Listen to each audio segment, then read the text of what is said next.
Welcome to the MEFA Podcast, everyone. My name is Jonathan Hughes. And I'm Julie Shields-Rutyna. And we have a great show this week. Stephanie Wells will be joining us again, the third time on the podcast, our first three-time guest, friend of the show, I think you can say now. I've always wanted to say friend of the show. So friend of the show, Stephanie Wells will be here. Stephanie is the director of college relations for MEFA, and she's been working in the world of college planning and education for over 25 years. And has counseled and shared knowledge and met with families across the Commonwealth and over the phone as a customer support advisor and as a frequent guest, as I said, of this podcast. And what we're going to be talking about today is financial aid offers that families may have received by now from colleges.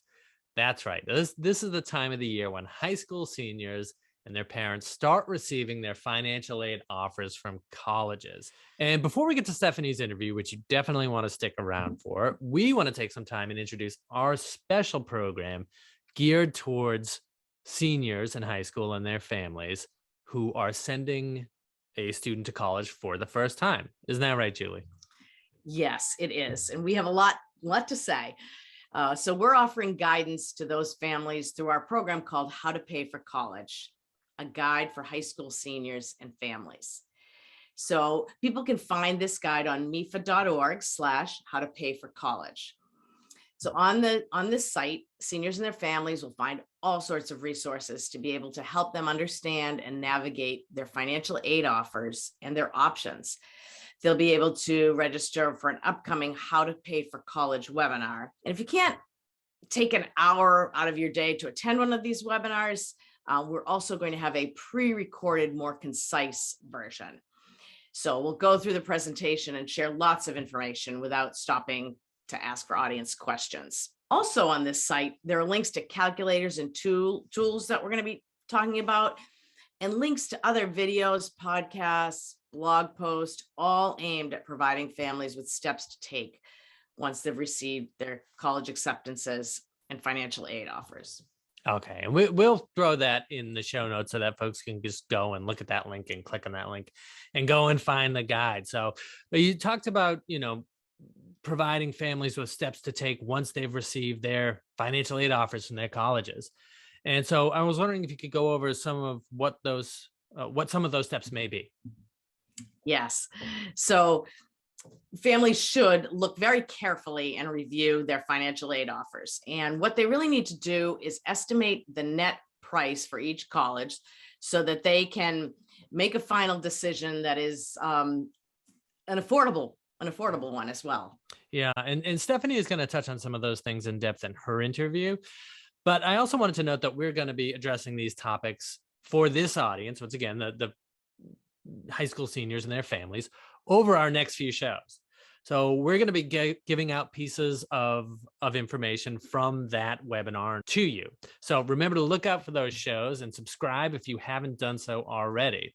But that brings us to our topic today. So today our topic is determining your net price. So what is net price? Well, basically it is what you're going to have to pay after financial aid has been taken into account. So that sounds simple, but it isn't always. And here are some reasons why that's not always simple. On the award offers, different colleges may call the same types of financial aid different names. It sounds crazy, but for example, there was a report by an organization called You Aspire, and it listed dozens of different names that were used by various colleges for the same program, the Federal Direct Student Loan Program. And that was just one program. So families need to be careful about that. And also some colleges may list the resulting net price at the bottom of the financial aid offer, and some may not. Some may expect you to just figure it out.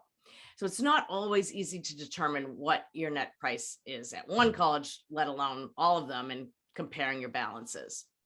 Right. And actually our next episode will be on terminology. So, the various names that are bandied about in jargon and financial aid. And so we'll be talking about the terminology that are used in financial aid offers and what they really mean in a more simplistic way. So look for that in the feed. And I know what you're saying, because I remember when my most recent experience of this is when my wife went to school, we only filed one a FAFSA for one school. We got one financial aid letter back, or one financial aid offer back. And it was sort of, even though all the items were there and they were all listed, they weren't totaled up. There wasn't a resulting balance. So it was difficult to sort of figure out what I had to pay, what we had to pay. Well, the good news is that MEFA has a tool to help students and families determine what they're going to have to pay and to compare those net prices across several colleges. So it's called MEFA's College Cost Calculator. And families can also see that at mefa.org/how-to-pay-for-college. And we'll, I'm sure, put that link in the notes as well. So families can go in and put in all of the information directly from their aid offers. So they'll start by putting in the costs. There's a line for tuition and fees, room and board, books and supplies, health insurance, and other costs. And then that gets totaled up. Okay, you said other costs. What are those other costs? Yeah, so I guess those are just other indirect costs, things that are not going to show up on a college bill, but things like transportation. Maybe the student will take a bus somewhere during the year. They need to buy shampoo, all of those things that aren't definite costs, but they are indirect costs, and students do need to plan for those. So those will be a little bit more individualized, but those are costs that families need to plan for. Okay. So basically, after adding all of the costs, then students can go in and families can go in and add in all of their financial aid, scholarships, grants, federal direct student loans, work study. And then basically all the costs minus the financial aid is the balance, and that is the net cost that the student, the family are going to have to come up with to pay. Okay, so that's your net cost. Exactly. And so then families can do that for each college and side by side, and then they can look at those side by side, and they might decide, okay, this is my top choice, but wow, we have a lot left over at the bottom here, a big gap to fill. And my second choice school, has a much smaller net cost. Those are important things to discover and pay attention to in this process. All right. And we will definitely, as we said, put a link to that calculator in the show. And we'll also put a link to the landing page in the show, which once again is mefa.org/how-to-pay-for-college. And now we head to the MEFA Mailbag. And these are questions that have come in from customers over the past 2 weeks and answered by our college guidance experts. Now, if you have any questions, you can reach out to us at collegeplanning@mefa.org, or you can call us at 1-800-449-MEFA, or you can reach us on social media. We're on Facebook, we're on Twitter at MEFA Tweets, and Instagram at MEFA_MA. Now, this question is a little different, actually. It comes to us from an anonymous survey that we initiated from this population of college seniors and their families. So I don't know who wrote in, but I liked what it was, so I included it here.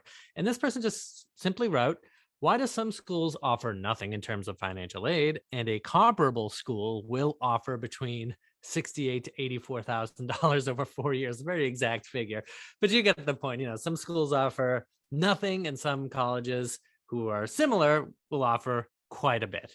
So it's one of the big questions, right, of this whole process. So, Julie. It is, and I will try to answer that in a couple of different stages. I guess the first is to say that all colleges have their own financial aid policies and strategies. And even within one college, those can sometimes change from year to year. So that's one important thing to know. And then secondly, let's talk about prior MEFA information, we've talked a lot about some financial aid is offered on the basis of merit, which means that the student has either academic talent or other talent, sports, music, other things that the college really wants. The college really wants to admit that student for all they're going to bring, and they sometimes offer merit aid to do that. Other financial aid is offered on the basis of financial need. And that's determined from what families put on those financial aid forms. And so some financial aid is awarded to a family based on the need. So because of the mix of that, and depending on a school's strategy, a student could receive and probably will receive many different financial aid offers of varying amounts, and sometimes a big variation.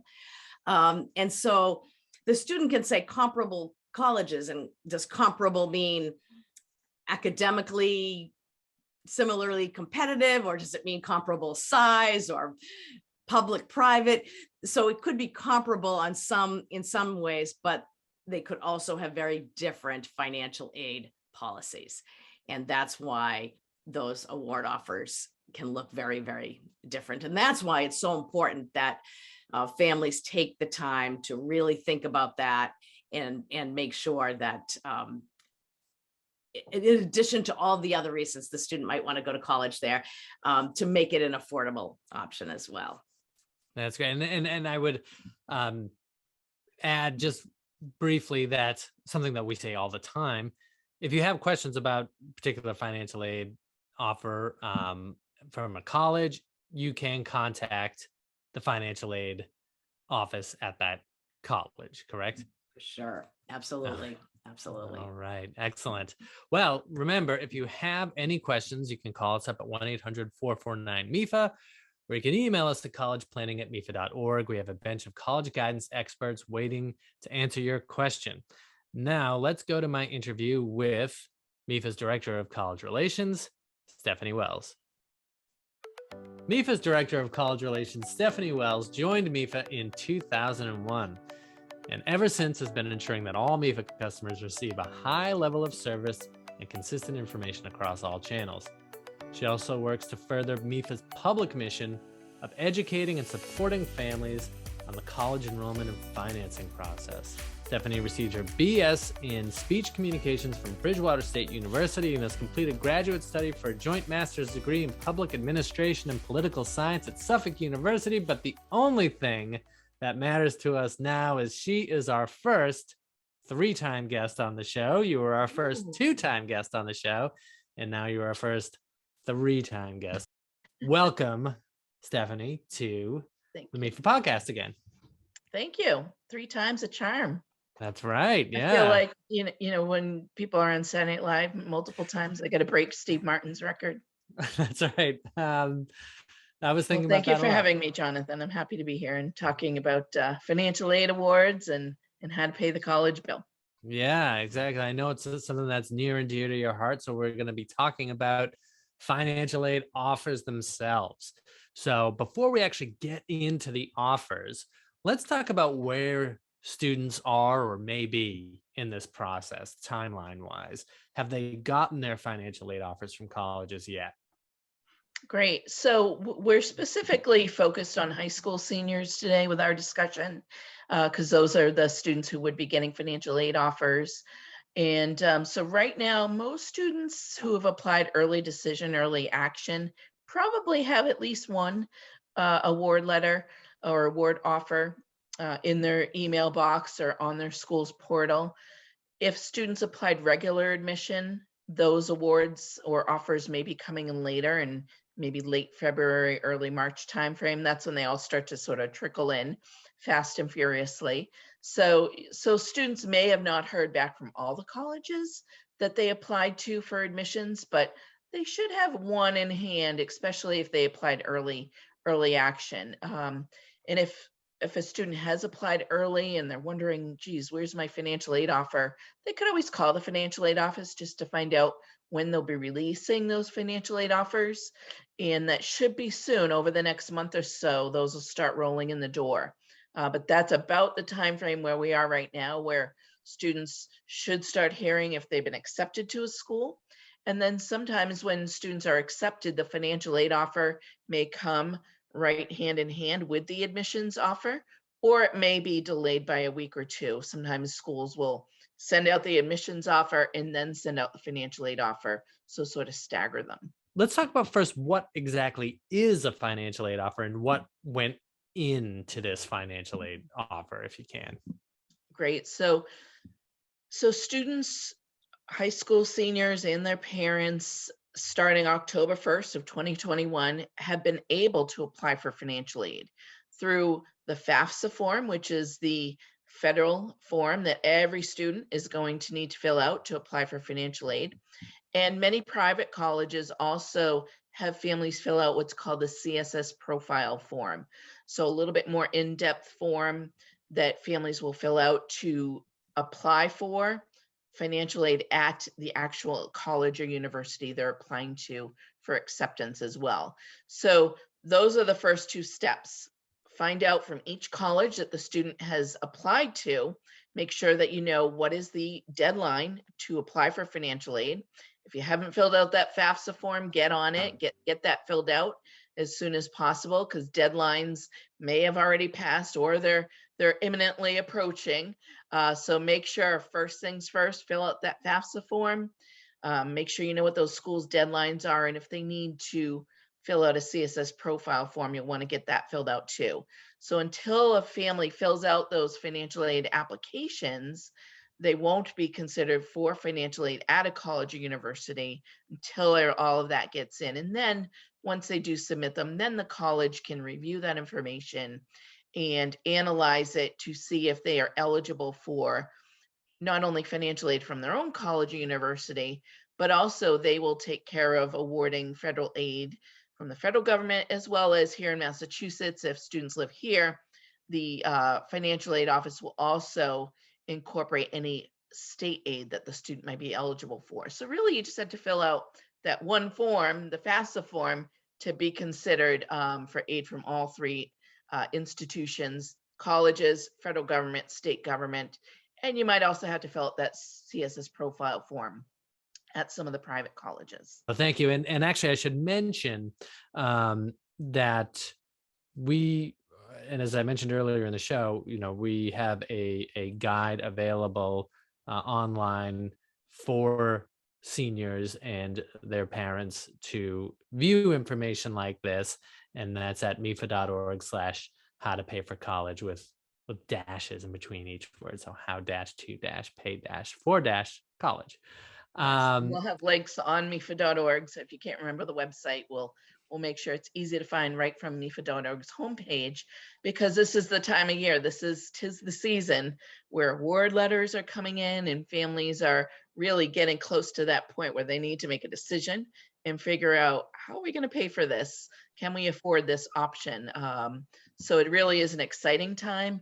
And I really love this time of year because we have numbers to attach to it. So the mystery has gone away. We know if the student's gotten into a college. There's no more hypotheticals. We've gotten financial aid offers from colleges, hopefully. So families will start to know over the next month or two what exactly they're dealing with at each college the student applied to and how much it's going to cost them. What is their net price? And that's where MEFA can really help, not only on MEFA.org with all of our great tools that we'll talk about, but we also have folks you can call at MEFA to set up appointments, and email us if you need to. We're happy to help you through the process, because it can be confusing when you're looking at all the different financial aid offers and trying to make heads or tails of them. So let's break down some of the items that students may see on their financial aid offer. So the first thing you'll see on a financial aid offer, if you were awarded this type of aid, is grants and scholarships. So typically colleges are going to list grants and scholarships first. That is the free money. So that's the good stuff. That's what we think of when we think of financial aid. Now, the grants and scholarships could be from the college or university, and it could come in the form of merit, so from the admissions office, based on the student's academics, talents, and skills, usually. And it also could include need-based aid from the college or university, so financial need-based aid based on those financial aid forms that families are filling out.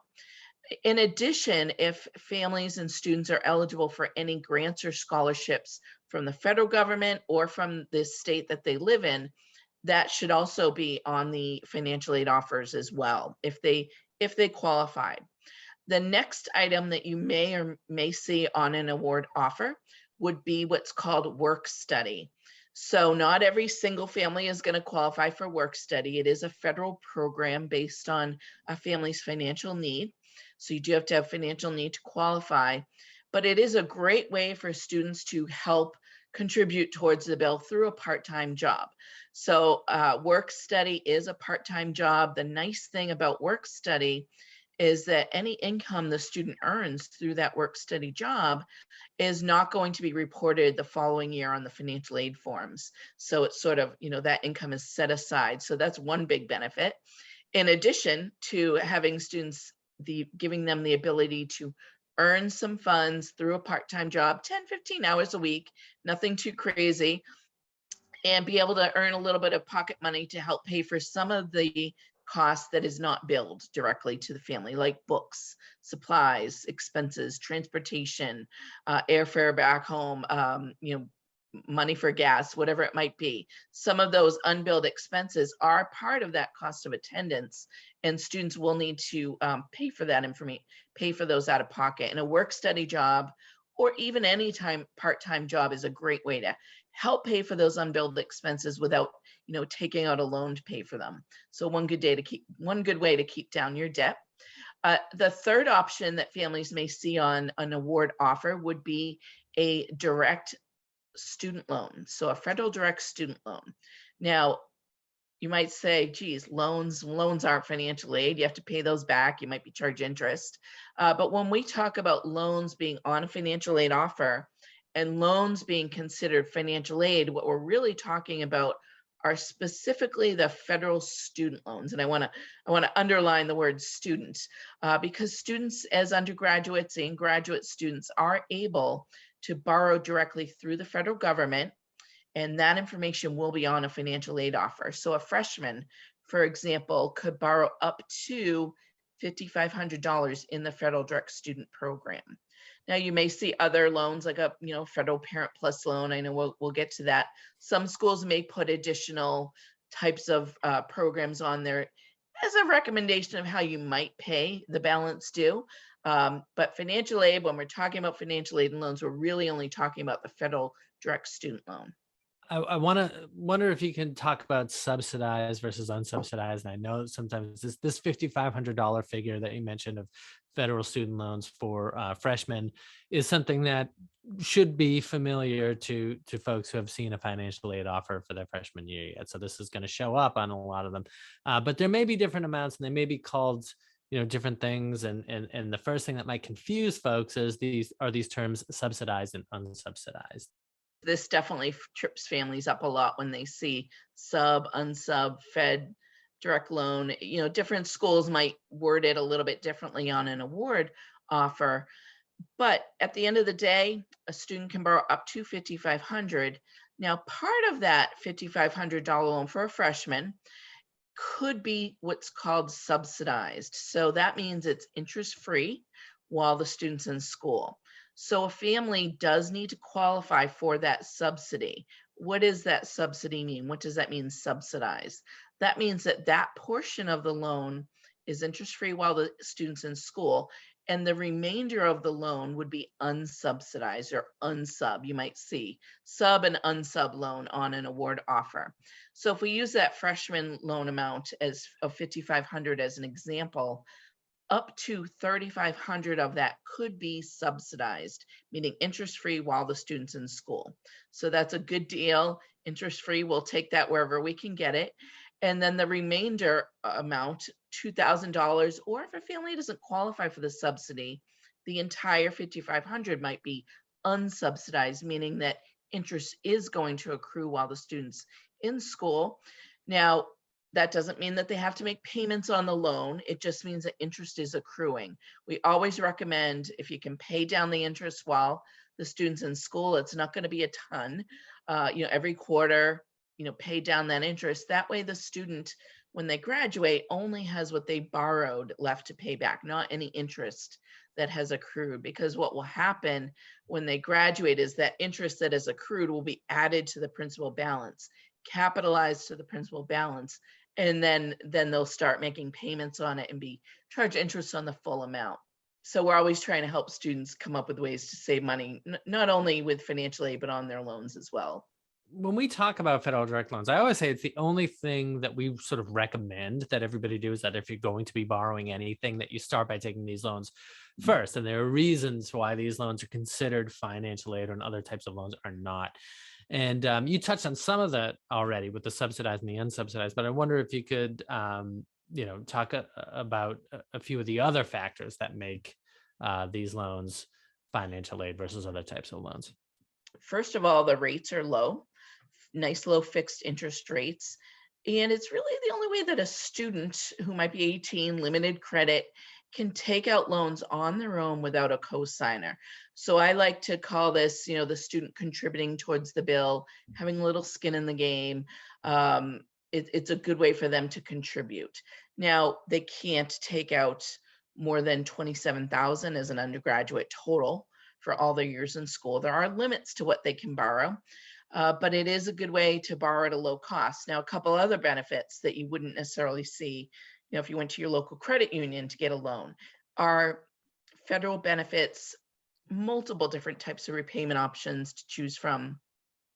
It's also a great program. We're seeing, I guess you call benefits right now, federal student direct loan borrowers who have loans right now because of the pandemic. One of the benefits they're receiving is their loans are interest-free right now. They're also not having to make payments on those loans. So that's two big benefits right there, being a federal direct student loan borrower, is when, things come up like a pandemic, which we haven't seen before, but we've been dealing with a few years now. This is one of the things that the federal government was able to do to help students kind of get over this hurdle and get them through. Now, we know that in May, students are going to have to start paying those loans back. Those payments are going to come due and interest will start accruing again. So the interest-free period will be over in May, but it is one benefit. Another thing is, once students get into repayment, if they're having difficulty, no matter who they borrow through, you should always contact your loan servicer if you're having difficulty making payments. But the federal direct program has a lot of built-in protection measures, forbearance, things like that, deferment while students are in school, military, Peace Corps deferment, things like that that you might not find through a regular, bank-based or private loan. So there's lots of benefits there. The other thing, if a student does go on to graduate school and they want to defer their loans, they can defer these particular type of loans for graduate school as well. So there's lots of little benefits like that built in. Another good one, if they're going into public service, they might have forgiveness options after being in repayment for 10 years on those loans. So there's a lot of additional benefits that students might want to take advantage of. Just to circle back once more on the subsidized versus unsubsidized, if you want to take the subsidized portion, if you have one, but not an unsubsidized portion, do you have to take both? No, you don't have to take any loans out if you don't want to. One way or another, you're going to have to pay the bill. But if, I do get this question sometimes from families who, might not want the student to borrow. They might take out the loan and pay it off for the student. But, that subsidized loan, it's interest-free while the student's in school. So it's not going to do any harm. But the student will have to pay that back when they get out of school. So, anytime you're concerned about taking on debt and you're really not sure you want to take out that loan, there's always ways to cancel that loan before it's dispersed. Just call the financial aid office. Even after the loan's dispersed, they can have the money sent back. So you definitely want to make sure that if you don't want to take out loans, then you don't have to. But like you said, some families that are, really trying to be aware of what the students are borrowing, they might take out the subsidized portion and not the unsubsidized portion. It really depends on the family's finances and what their goals are. But like you said earlier, Jonathan, if you do have to borrow at all, start with this loan first. Now, I want to ask a similar question, or really the same question, but about work study. If there's a work study award, what happens if you're not quite sure that you don't have to work, right? You don't have to find a work study job. What happens then? Yeah, so with the work study award, if a student chooses not to get a part-time job, then they just don't get those funds. So if you're awarded, let's say $2,000 for work study, that is to help pay for some of those unbilled expenses. And I always tell families, moms and dads, I've heard lots of times, well, we want to make sure that they have plenty of time to study. We're not sure we want the student to work. And what I always tell them is there's lots of time to study and work a small part-time job, 10, 15 hours a week. If the student is not working at that part-time job, it doesn't necessarily mean they're filling in those hours studying all the time. There's plenty of time to study and do a little bit of work and make a little money. But with that said, full-time job, going to school, full-time job, that might be difficult, but that's why this work study job comes in handy. Now, there's sometimes where students might already have a part-time job and they want to just keep that part-time job. They don't want to work 2 jobs, so they might decline the work study there. Or let's say you have a student athlete who's varsity athlete, and maybe they're in a pre-med major, so they literally don't have time to work. Those are times when students might decline the work study, but I always encourage families, give it a shot. The other thing about work study is it can help the student acclimate to the campus, especially for freshmen. They can work, for different departments on campus, get, some really valuable office skills, for example. And the other thing that we found, and we've seen studies where students who do work part-time, again, a minimum amount of hours, 10, 15 a week, do actually get better grades. They tend to have better GPAs because they have better time management skills. So another good reason, if you have an opportunity to work on campus, to take advantage of that. I want to ask about something. We talked about, we have our grants and scholarships, our work studies, and our federal student loans. You did mention another loan that may be on financial aid offer. Some colleges put this loan on financial aid offers, some don't, and it's called a plus or a plus loan. Can you tell folks what that is and why they may or may not see it on a financial aid offer? Yeah, that's a good one. And we do get questions about this a lot too. So we have some great blogs on our website of how to analyze financial awards and offers. So you'll find information about that. We have a great What's in the Financial Aid Offer blog on our site. So we'll definitely be sharing that information as well. But we do want to make sure that families understand that some colleges may add on a financial aid offer what's called a PLUS loan, a parent loan for undergraduate students. Now, that is a federal loan, but it's a parent loan. The student is not on this loan. It's only in the parent's name. And it could be, a step parent could take it out, but it can't be, a cousin or grandma or grandpa. It really has to be a parent, and the student is not on this loan. So, we do caution families, if you see that on an offer, it's not financial aid, it's a credit-based loan that you still have to apply for and be approved for.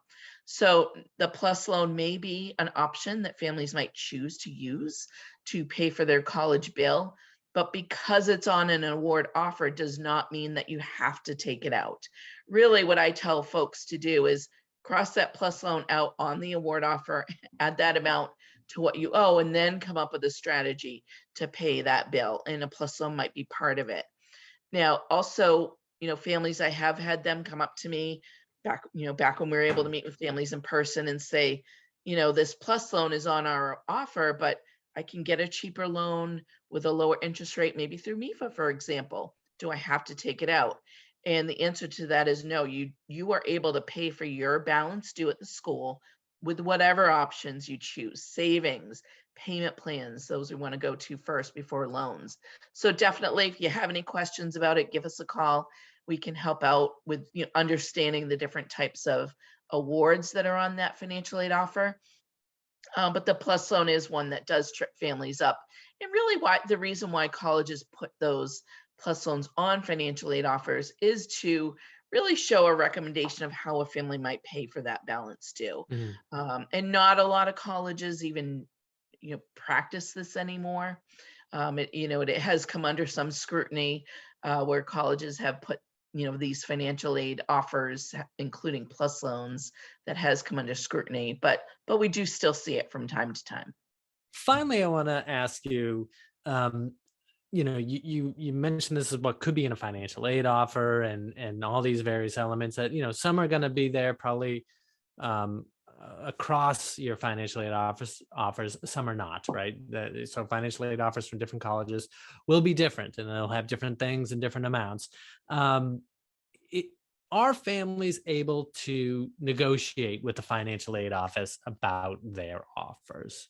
We really try not to use the word negotiating. Colleges, when financial aid offers are sent out, they're really offering their best award up front. They're not really trying to play games or, hold money back. They want to, give you whatever you're eligible for based on their budgets as well.